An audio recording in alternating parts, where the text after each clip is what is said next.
ایک جگہ ایک کوا بیٹھا ہوا تھا۔ ایک بطخ نے کوے کو دیکھا تو کوے کے پاس آئی۔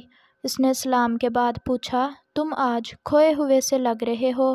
کوے نے اداسی سے کہا، میرا رنگ اتنا کالا ہے اور میری آواز بھی بہت بری ہے، ہر کوئی مجھ سے نفرت کرتا ہے۔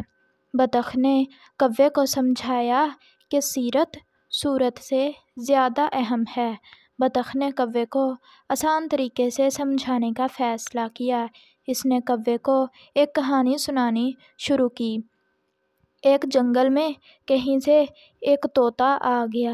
جنگل کے پرندوں نے اس سے پہلے کوئی طوطا نہیں دیکھا تھا۔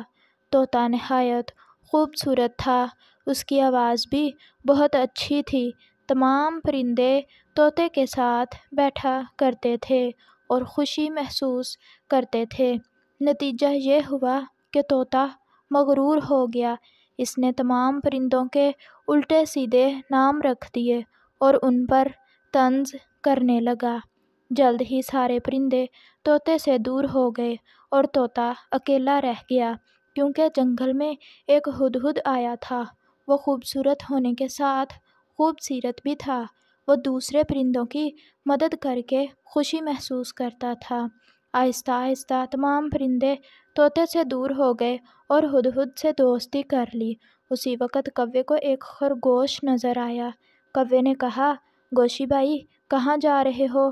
خرگوش نے کہا، چھت کی مرمت کرنی ہے۔